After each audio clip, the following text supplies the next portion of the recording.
Hi, I'm Rob Cram, and today we take a look at Killer Instinct, which launched as a free-to-play game on Xbox One last year and is being developed by Double Helix Games and Iron Galaxy Studios to become the third game in the series, which made its first appearance in arcades way back in 1994. The Xbox One home has meant an abundance of players jumping into the once download-only title, and with Microsoft offering the full game to loyal supporters for free, it's interesting to see a retail release for those not connected. Sadly, the retail version Killer Instinct Combo Breaker Pack release comes just before the Season 2 update, and means those who jump in offline won't be able to take advantage of that. However, those that do connect online will benefit from some tweaks beneath the surface and the new character TJ Combo. There's an additional Season 2 character, Maya, who is available now to fight against but not play as just yet. What the Combo Breaker Pack includes is all the Season 1 characters unlocked from the get-go, which if you'd bought the online free-to-play version only comes with one character. The others have to be purchased separately and at a cost, around $5 each. The story mode also comes with a premium, although calling it a story is somewhat misguided. So in terms of value for money, forking out $15 for the disc-based version seems like good value for money, if you're interested in having all the characters to mess around with. So that's what's included, which by fighting game standards is pretty bare bones. In-game, players will have to work long and hard gaining XP from fight wins or losses to unlock customization options and different colours for their chosen character. Sadly, there are no extra costumes included in this retail release, and so if you're after a new set of threads, will set you back a further £2.39 each.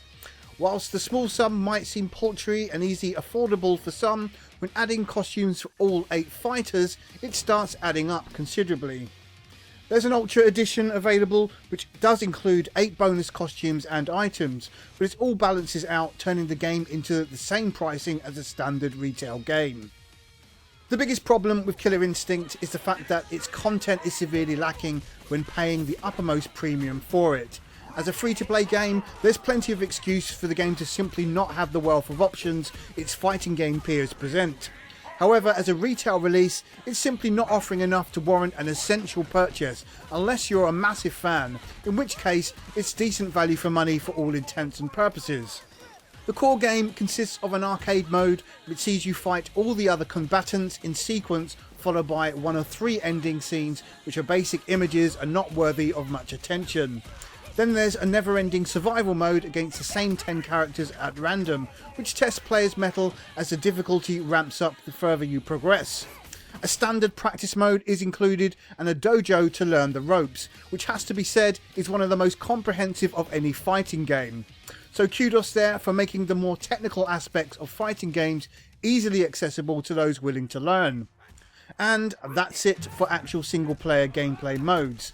The online multiplayer fares better, but when looking at the package as a whole, and it's clear there's just not enough value here, despite the core game mechanics being easy to pick up and play for newcomers and offering lots of depth for those willing to go deep into how the game works. The remaining question then is, who should buy the Combo Breaker Pack?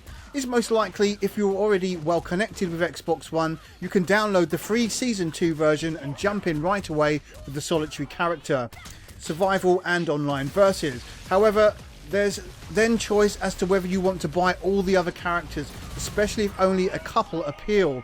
If however you want to go the whole hog and sample all of the characters on offer before finding your feet, then the Combo Breaker Pack is a fairly sound investment over buying them all separately. Killer Instinct offers a flashy, fast-paced game with neat visuals, excellent audio and some slightly improved visuals with the Season 2 update. Newcomers can easily button mash their way to victory versus the AI and feel good doing so, yet with a bit of mastery the game certainly comes alive as you pull off those devastating 50 hit plus finishing ultra combos. It's a solid game here for fighting game fans, but simply lacking in content at present, which is a shame because it looks like Season 2 will offer a more robust number of fighters eventually, and so waiting for a more complete version is no doubt tempting. Killer Instinct scores 7 out of 10. I'm Rob Cram, thanks for watching. Try to be